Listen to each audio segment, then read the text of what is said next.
Hello, everyone, and welcome to today's webinar From Single to Multi, Transforming Your Home for Vancouver's Housing Future. My name is Michelle, and I am an executive assistant at TQ Construction, and I will be assisting during this webinar today. Thank you so much for everyone for taking the time and joining us. A few things to mention before we start. A recorded version of this webinar will be available in a follow-up email in a few days from now. To respect our presenters and other attendees, we ask you to stay muted during this webinar.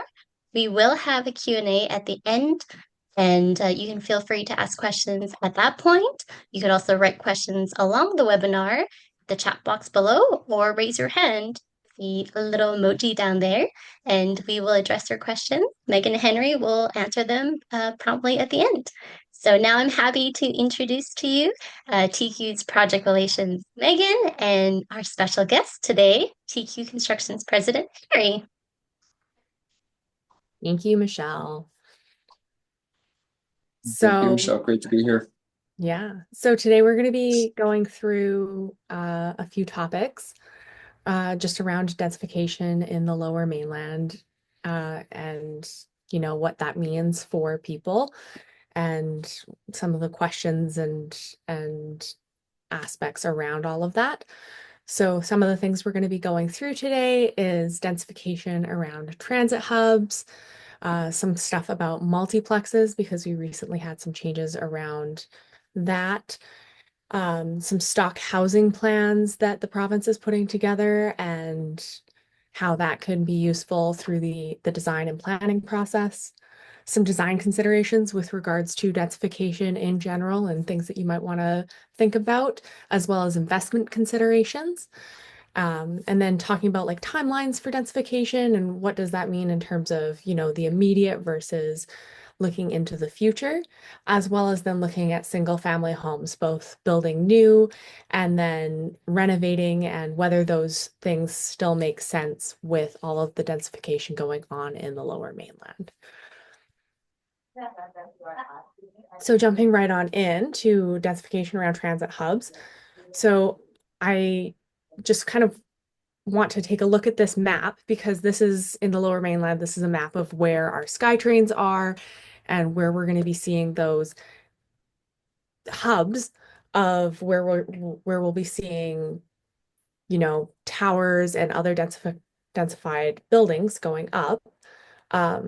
Henry, would you mind speaking to a little bit about what we might be seeing around those areas and how that might be affecting people? Absolutely. So what you're referring to, Megan, is a big change that happened at the end of 2023, where our provincial government voted through. This is referring to Bill 47, that is about the forced zoning requirements around transit-oriented areas.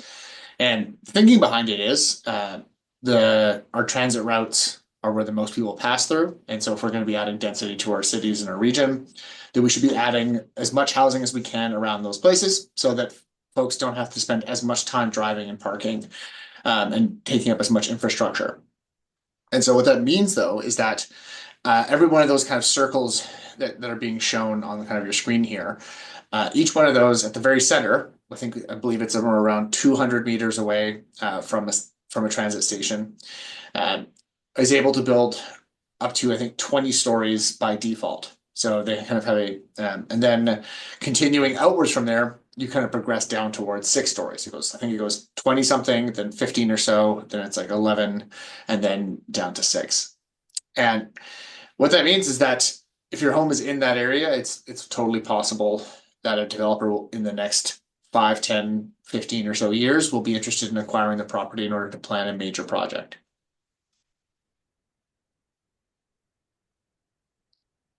And that's got like, implications in terms of people trying to plan their families and for their homes in terms of the long term. Absolutely. We've had a few clients ask us questions because their current single family neighborhood falls into one of those areas, and have some concerns and are wondering about like what does that mean for them? And so one of the projects that are being kind of considered in a part of and and recently came into play in the entire province, is my understanding, is multiplexes in general, and then thinking about how those can be put together and what properties might be good candidates and Mhm. who would be end users, and then of course, the aspect of like how does that all get done with the city and the development aspect. That's right. So Bill 44, which changed what is allowable to build on all single family lots in BC, uh, basically mandates that all single family lots can have up to or at least 4 units built onto them. And that can be done in kind of any format that you like. You can put one large building with 4 units in them, or you could say split that apart into 2 dwellings or 3, and then kind of structure that as you like. In terms of what properties make the most sense, is very specific region, like city to city, region to region. But my main thought is that you want to have, enough comfortable green space, and I think you need to have at least a 33 by 120 foot lot, which I think averages to about 280 square meters, because I think that's what the minimum size is in the current act. Um, who these projects are for, I think, kind of fits into 2 to 3 buckets, depending on how you're looking at it. There's families who are looking to kind of find a way to kind of create a bit of a generational property.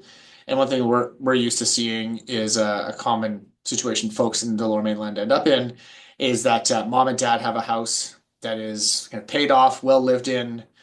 They've been there for anywhere between 20 something to 30, 40 years. And then their kids who are kind of usually in their 30s, maybe late 20s, are starting a family and not quite, and kind of in a smaller, a condo, small townhouse, and trying to like having a hard time making all the space work. And a project like a multiplex can allow for some compromise there where the family can invest in the land, get some distinct dwelling spaces, and then also kind of have that single family style living for all generations in the family. Also, there's a potential for investment naturally. So if you have a property that's paid off, there's an interesting opportunity in being able to kind of redevelop it and then sell units or to hold the property as a rental landlord. So you can have 4 to 6 income streams on a single family lot, for example. Uh, but through all of this, you still need to consider all of the costs, and not just your cost of construction and like paying your architect for a great design. You also want to consider what the overall development fees will be for a project like this. And every municipality will have something slightly different. They all have their own fee schedule.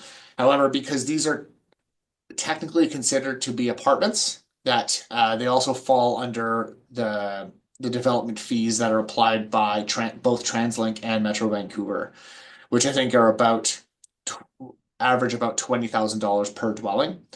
And so when you're building a fourplex, you kind of have to be ready to be spending in the hundreds of $1,000s of fees at the time of permit application. Uh, However, the goal is to make sure that we are only triggering that cost when it's appropriate.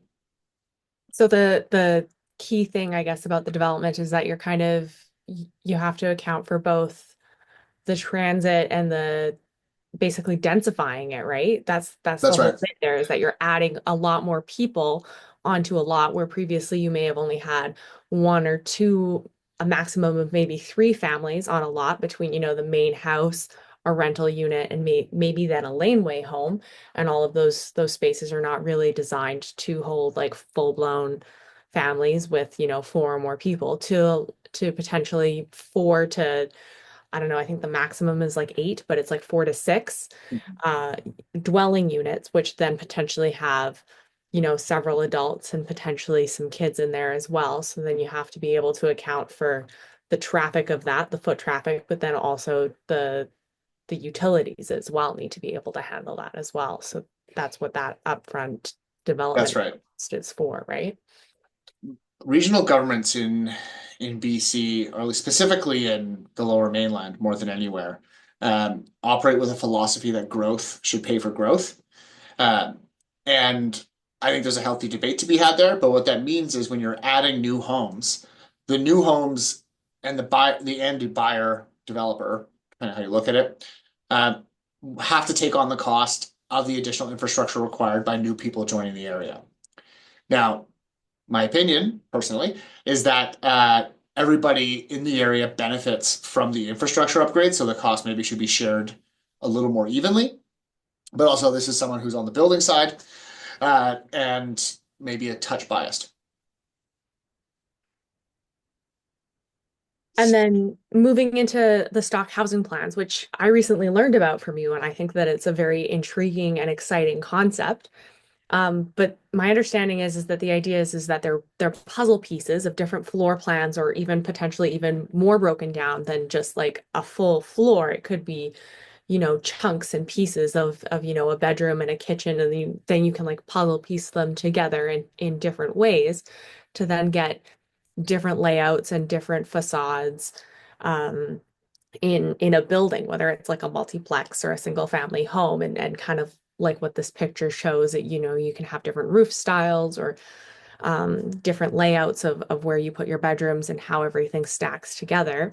And then my understanding is that the huge benefit to this is that it has the potential to really shorten planning, both in like design and how you go about fleshing out your floor plan and your Mhm. concepts, but then also permitting with the city, because they know what they're kind of looking at. They know what the wall assemblies are and the floor assemblies are, and they know that it's already been fully vetted and approved and all of that. And I know that you've been able to chat with some of the people who have helped develop this. So I was hoping you could tell us a little bit more about this and what some of the other implications might be for people and what to kind of look out for.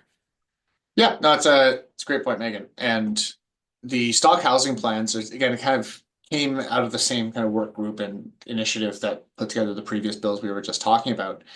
And with the idea that like we need new housing and we need a lot more of it in our province, like we've been underbuilding for a long time. And some pre-planned, vetted, engineered, and well-designed stock housing plans uh, create essentially remove one of those barriers. Whereas one thing that is really common or well known in our area is the Vancouver special, and has a mixed reputation. Is the best way I'll put it. Some people kind of have a soft spot for them, but also some people think that they're showing their age, look a little ugly for some neighborhoods. Uh, but I have a soft spot for them because of how effective they were. Vancouver Special was the result of basically a lighter, simpler version of this, where that essentially was a pre-approved plan that someone could go to City Hall, pay $50 and get a permit, and then they'd be building a house within 3 days. Naturally, our permit timelines are longer, our approvals are more complicated, but the premise being this is a code compliant home. All the components that assemble together are code compliant as long as you follow the design guidelines here. And so what that means is that as a planner, that planning process and planning review that any city hall will be doing, or any building professional will be doing, is simplified, and you can go into it submitting with confidence. Naturally, you still need to verify what your property zoning, and so you have to make sure you have, the house fits on the lot and goes in the right places, so the city is going to be happy. They still have jurisdiction there, and that varies very wildly region by region. Uh, but generally, these plans do work. They were kind of put together from professionals across the province who are quite experienced. And not just designers, right? They were put together with like the energy advisors and the structural engineers. Like it Yeah. it was like a whole team, all hands on board. Like how can we Yeah. I make this? believe there were about 6 companies that consulted with it, like with the professional business owners between energy modeling, structural and envelope consulting. I think a modular builder was involved as well as another general contractor and interior design and architecture. So they kind of assembled a full integrated design process to put these plans together. And what that landed them with them was like a pretty, I think, comprehensive design. And then regardless of whether you're kind of looking at multiplexes or using some sort of stock housing design plan, um, you still need to kind of consider different aspects of your design when you're putting it all together. Things like, your parking, site storage. You need to have a certain amount of like green space or outdoor space for every single unit. And so, how should people be kind of thinking about those kinds of things? For sure. Well, every like you'll notice the theme here that like almost every area that you can build on a property has slightly different regulations. So for example, your the rules around parking, like you may want to offer parking on your property. That way you can make it a little more attractive to any buyer or renter. However, there's some places where if your lot is close enough to, say, a frequent transit route, you're actually not required to have any on property parking at all. You can build, say, up to 6 units with no on-street parking, or just relying on street parking, sorry, because the assumption is that the folks who live there will have access to transit, will not need to park their vehicle should they want to live there. Naturally, folks like to drive, so you may want to incentivize someone make your property more attractive by supplying some parking, but you give up some site space, give up some yard space, so everything has a trade-off. And the same thing goes for storage and your general yard and living space. Like these are all things that like I think make a difference for folks. I know that when I've gone house hunting or shopping around for a place to live, one of the main considerations I've made is like where am I going to put my stuff? And I've looked at some pretty impressive, whether condos or townhomes or single family homes, and you look around and you see that like this is really gorgeous, very well laid out, but like there's nowhere to put anything. Like you just can't have any of your own stuff in that in that place. I think that's one Uh, of the major complaints that we get when we're talking to people about either building a new home or renovating is, I need a place to put stuff. I yep, need a it's place for my the coats or my pans or whatever. you name it. Like there's not nowhere to put anything in the kitchen. Like a common thing we hear is like in people who've been in a home for a long time is like they have these built-in workarounds. Or like all of our dry goods are actually in the laundry room. Uh, but all of our cooking or our main cooking supplies are in the kitchen. If you just you're going to plan your meals with some extra steps. When it comes to the access to units, most regulations will support kind of just having access directly to the front door.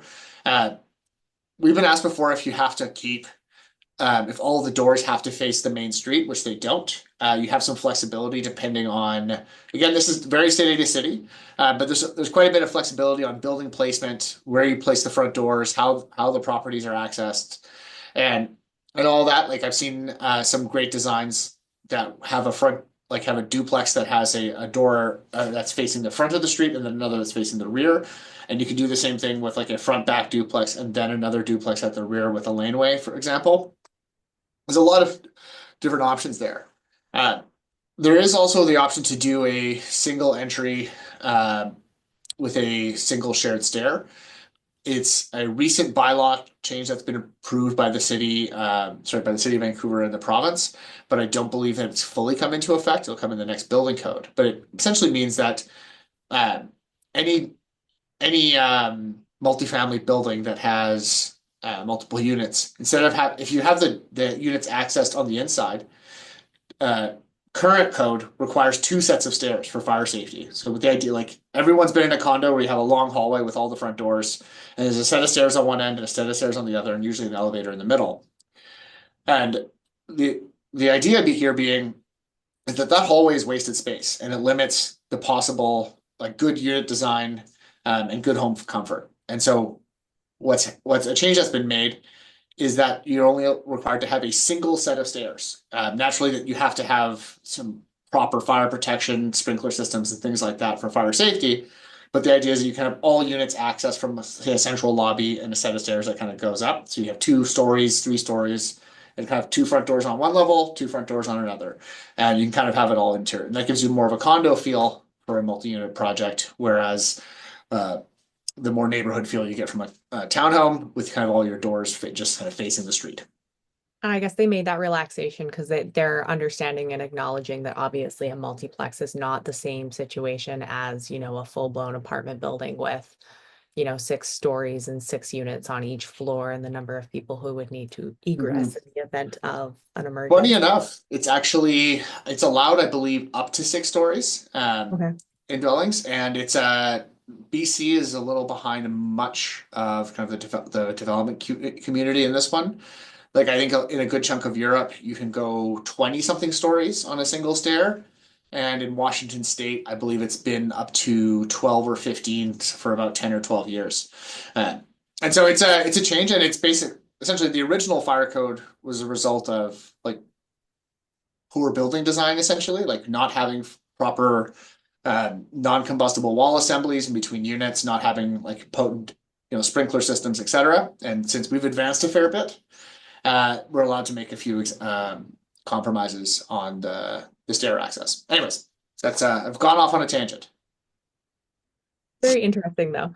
Yeah. And then kind of looking into the other aspect of that. So like you obviously want to be mindful of your design and all of that, but then there's also the other half of that equation, which is investment considerations and Mhm. the money aspect because it's a part of every project. So, Yeah. thinking about how you would fund something like this and put a financial package together for something like this, like you were alluding to a little bit earlier in terms of Mhm. you can have financial partners, or you can kind of get into it with your family, or even split the property up. And so, would you mind kind of diving into those a little bit more? Totally. Yeah, it's there's a few interesting options with specifically with the multiplex projects.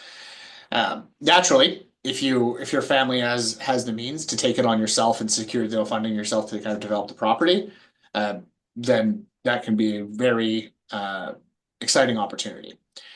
However, like construction is expensive these days, and like we already know the cost of building a custom home can pretty quickly hit $500 a square foot without trying too hard. And so when you're looking at building a a a set of buildings or a single building with, four kitchens, eight bathrooms, four laundry rooms, at least two to three mechanical systems, and all an integrated sprinkler system, and all the things that go into like a multi-unit building, the costs are greater. And so you have to, as well as the kind of the development cost charges we've talked about earlier, that can kind of add to a project. And so it's worthwhile to consider about like what are the options to get some enter the group number that you yeah to get some extra money into a property to kind of make a project like this make sense. So one option is to, like you alluded to, Megan, to kind of subdivide the lot. Like if there's quite a few properties in the Lower Mainland that are large enough to handle more than one dwelling on them, but the way the previous zoning bylaw would incentivize, it just didn't quite make sense. And since a lot of these the rules around multiplexes don't have increased the amount of allowable square footage, building a fourplex to the maximum floor space ratio means that you end up with what's the best way to put it, like almost a building that's too big. Like you are selling like like four 3,000 square foot apartments, which is doesn't quite make sense for like the market. And so instead, it might be more valuable to then take that property and divide it into two or three, and then have, say, a handful of 12 to 1,400 square foot units to take to market, which might be a little more accessible for younger families as opposed to selling a 3,000 square foot space, which will cost close to a single family home. And It's all something it's all a big puzzle of figuring out what fits best together, right? totally. And one thing to kind of just tack onto that one more is that um, there is a hand because these projects are interesting, require some extra funding. There's also what was previously something that was only kind of done with like other larger multi-unit developments. I think there's also some opportunity for some joint ventures and for seeking some investment into the project. Whereas if your family needs only two of the four units, then you can split up the sale with some investors and then kind of take on as a kind of a partnership on the property as opposed to having to take on all of the risk and cost burden on yourself. And those investors could look anywhere from like your contractor if they're so willing, or any other kind of like financial investor who might be Totally. kind of It could be idea. it could be a realtor. There's plenty of folks out there who are wealthy, who have excess cash, and are looking for different ways to place that into the market that and take some risks as part of their investment portfolio, as well as there are plenty of realtors who are tuned into the market, who commission-based sales are can be pretty lucrative as well, who are interested into getting into the property game and would be happy to partner on a project like this. And then looking at timelines for densification. So I know that what you and I have talked about in the past is that, some of these things happen both like fast and slow at the same time. So thinking about, for some families, they're thinking about staying in their home for, 5 years or 10 years or 20 years, depending on, what phase of their life are they in. Are the kids just about to be finishing high school? And, does it make sense for them to be downsizing soon? Or, are they just starting out their family and they're anticipating needing the space and the community for, years to come? And that kind of throws back to the map that we were taking a look at the very beginning. And then kind of thinking about, what does that look like over a period of time? Because it's not going to happen overnight, right? So what should people kind of be thinking about with that? Because I know that we saw a lot of people kind of like pause in the industry, and homeowners paused for a hot beat there when Mhm. the province came out and was like, yeah, everyone can do multiplexes and we're doing densification around all the transit hubs. Yeah. No, we saw that from a few people we were working with, definitely, who were like paused and had to take a think on what their long-term plan for the property was. But like you said, it happens fast, and it does happen slow. And on the fast side of it, from what I've learned, kind of like being involved in some like city consultation committees, is that the city of Vancouver, for example, who was an early adopter of this policy about 6 months before the province launched it, has received 270 applications for multi-unit dwellings. And that's, I think, adds up to around 700 or 800 net new homes being built. So if you don't count the one that was removed, and there's already about 15 or so currently under construction. So that's happening pretty quick. That's a bunch of new housing coming out really, really fast. But that's on the smaller scale. On the larger scale, like the thing, what I think kind of gets everyone a little spooked is the kind of what's imagined here, which is like your mixed use development, your 11 to 15 to 20 something story buildings. And those take a lot of time to put together. Like not just in the sense of having a project ready to launch, and just like it takes time to build, but also somebody needs to find the property, buy the property, and then work through all those deals, design a project, and then push it forward.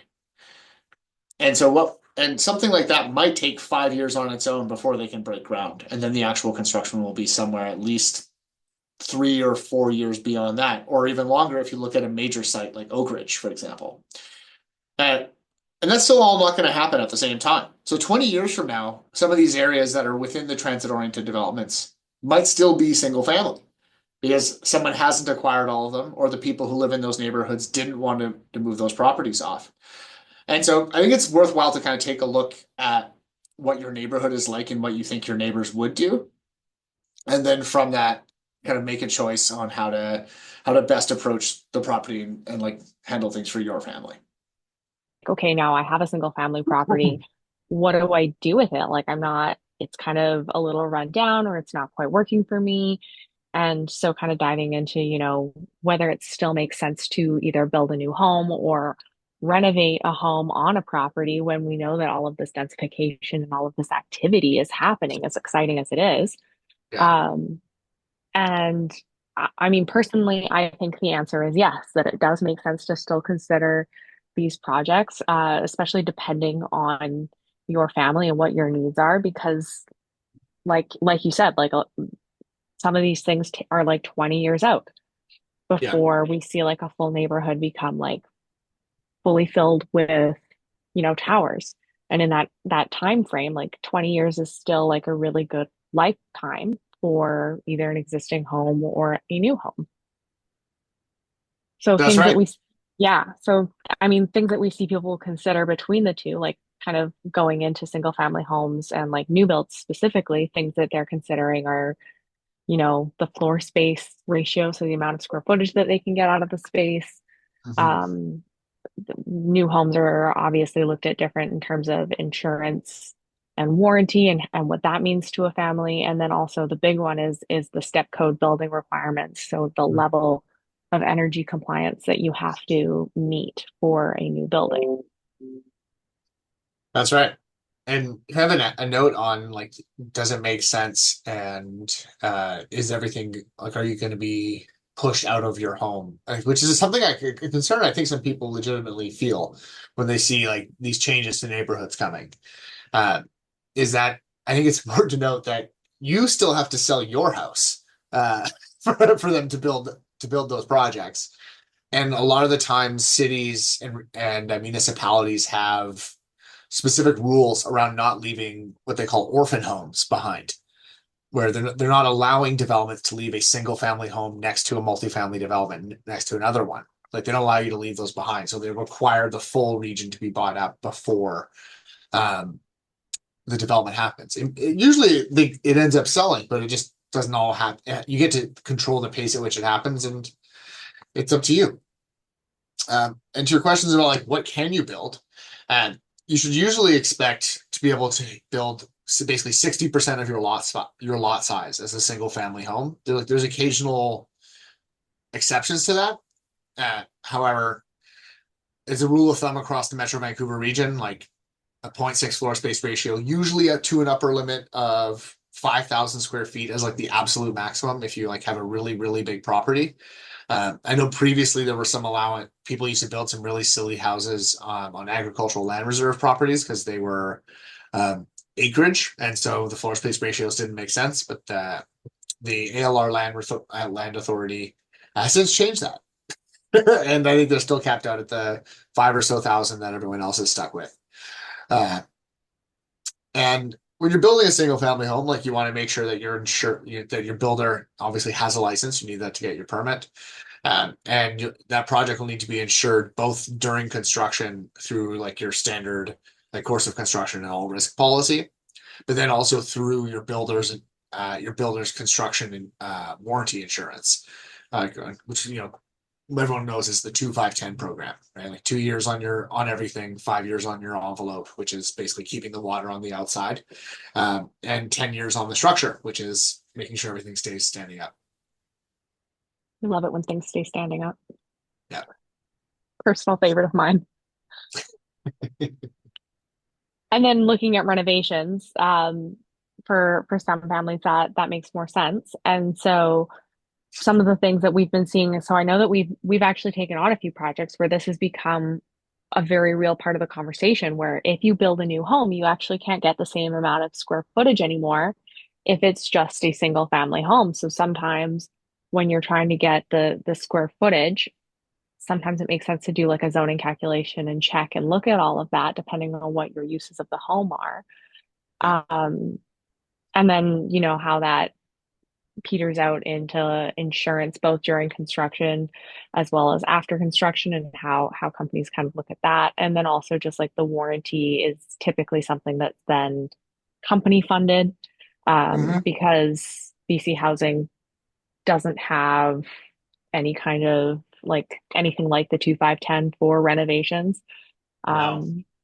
And then, also there's the added bonus of, if you're doing a renovation, depending on the size of the renovation and how expensive it is and what aspects of the home you're trying to maintain, especially if it's like a heritage home, there is the opportunity, depending on the project, for potential cost savings, depending on the amount of structure you're maintaining and foundation and how far you're going. Like if you're only doing a partial home reno, then it's obviously not going to cost as much as a new home. Of course. Yeah. I mean, I'll just kind of start. I guess I'll work backwards here, because you mentioned this. So there's a real tipping point in a renovation project where it starts to really make sense to build a new home. But oftentimes, like you say, if your existing floor space ratio is such that like you can only end up with the exact same size house, then it's worthwhile thinking about how much of the house is worth keeping. Like if you have a decent foundation, if you're generally okay with the shape of the outside of the building, then you're probably going to find some savings by modifying the existing structure rather than tearing it down. Um, that is the downside being, like you alluded to, is that you don't really have the full 2-5-10 warranty in place. And that's something me and some other passionate renovators and builders are advocating to change, but we're not there yet. And so that means that you want to make sure you work with someone you really trust and are comfortable with. Like any good builder is going to have a warranty that they back themselves by at least 2 years, and that'll cover all of their sub trades and everything and all the workmanship of everything they install. Uh, and you should take some confidence in that. Also, because you're dealing with an existing building, then your insurance during the project and then after is sometimes less. But then also it is a very case by case basis, depends on what your final design and scope is.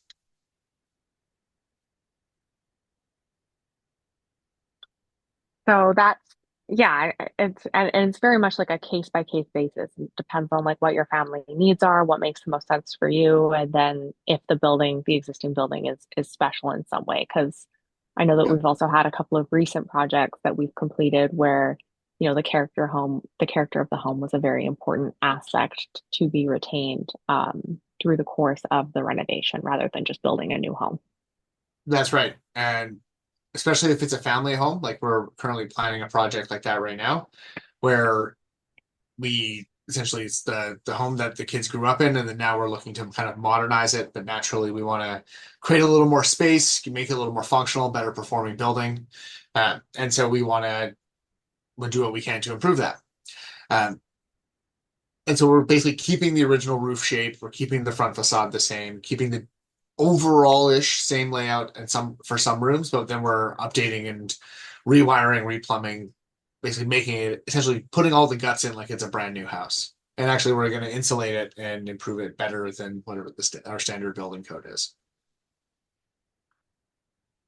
And so we've kind of come full circle in terms of the discussion and all of the different aspects. I feel like it's been like a very well rounded in terms of all the different things kind of going on around the topic of densification.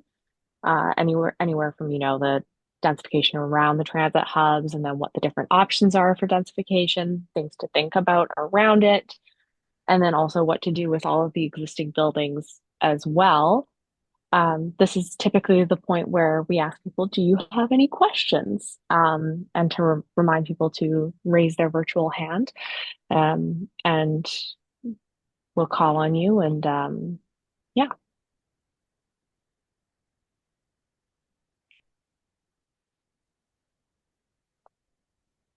Michelle, do you see anyone? I have a hard time seeing everyone while I'm sharing my screen. Hello. Oh, I, hello. I hey, I don't know how to raise the virtual hand. It's all good. Uh, but anyway, hopefully this works. Yeah, thanks, guys. I just got a question. When you say that in Vancouver it's not strata for the multiplex, what is it? Like, what's the alternative to strata? Sorry, in Vancouver, if you're selling individual units, they're stratified, but you can also build it as an entire, like a single owned rental building. So Okay, you, okay. But so you can have like four, yeah, but if you want to take a lot and do a 4 unit multiplex to sell, it's strata, right? that's right. And I Oh, think in Sawasan you can do non-strata, and in Burnaby you can do three row houses, non okay. as like non-strata, like fee simple titles. Uh-huh. Uh, those are the only ones I know about. So there's some options, but I think the city of Vancouver requires the building, if you're selling individual units, to be stratified. Okay, okay, that's great. That makes sense. And just one other question here, guys. Hang on. Yeah. Like the sort of the guidelines for the multiplex where each sort of entrance has to be its own kind of recognizable visible from the street kind of that makes it pretty tough sometimes. You know what I mean? Like if there's some way you could have a shared entrance to a point, let's say two of them have a shared kind of walkway and then it splits into two front doors, and maybe from the back shared walkway and then splits into two doors. Do you know what I mean? When it's four dedicated entrances, it really can crowd the site to the detriment I of the overall site plan, I think. I agree with you, and I believe you can do a front back duplex in the city of Vancouver. I'm not 100% sure. I know some other municipalities definitely allow it. Um, Again, like you can do two up front, two in the back. But the key thing is that you need to have a lane so that someone can like walk in from the back right to their front door, I think is how they structure it. Um, Yeah. or you do two separate dwellings. So you do like a duplex, you do a duplex laneway in the back that has like a pathway from the street to it, and then you do a duplex at the front that has two front doors. Yeah, I see. I I think Okay. think I think the main thing is making sure that the design like is obvious that there's more than one dwelling unit. So you have your house numbers for your address for, postal services to be able yeah. to easily deliver mail. And I feel like having like one path that then breaks off into two entrances, that seems very reasonable, especially if you don't have like two separate front yards and things like Right.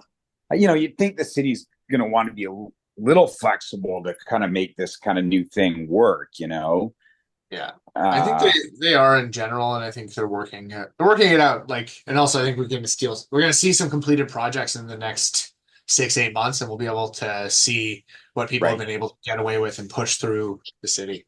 Yeah, awesome. Okay, well, thanks, guys. I appreciate it. I'll mute myself here. Appreciate you. I think Barbara's got her hand up there.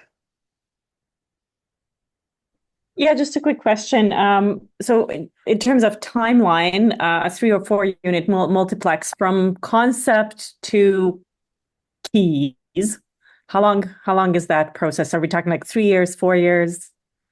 I my I feel like 3 years is a reasonable expectation. Like, I think you spend assuming you move through your initial concept design fairly quickly, which would be like 5-ish months, and then you allow 6-ish months for the city to review the permit. I think you're somewhere between 18 months and 2 years of total construction time, but you can probably hit it in 18 or less if you have a relatively well thought through and like uh, more simplified design, and not like with fewer custom features. You can probably get through it a little bit quicker. You said 6 months for city to approve. Isn't it like significantly longer in city of Vancouver? Vancouver, because you have to go through your development and building permit, then you would probably should expect a little closer, like a little over 8 or 10. My understanding right now is that the city of Vancouver is actually processing quite efficiently, where previously you would expect like at least a year for something like this. They've Mhm. been turning over development permits like in under a month or under 2 months for fairly straightforward projects, and then similar or like 4-ish months for building permits. This is all anecdotal. Like, I don't have the data to prove it to you, but from talking to some other builders and architects, it's actually gotten quite a bit better in the last year. But I have a hunch that a lot of that has to do with there being fewer applications as well. Mhm. Thank you.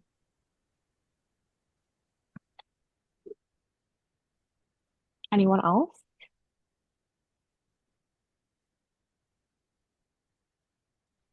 Just maybe on that, you have on here that scam for a free consultation. Is that like a consultation in terms of this is our lot, what can we do with it kind of thing? Yeah, yeah. It's essentially to talk about a project. Well, I'm happy to. If you've got a lot in mind, I'm happy to. Megan and I are happy to make some time to kind of meet with you and dig into some of the data and give you like some rough ideas. Like, naturally, once we get into like specific design and extended like time on a project, then naturally we'd like to get involved in some kind of pre-construction work together. But as like an initial consult to see if a project is like potentially viable, absolutely, yeah, that's what we're about.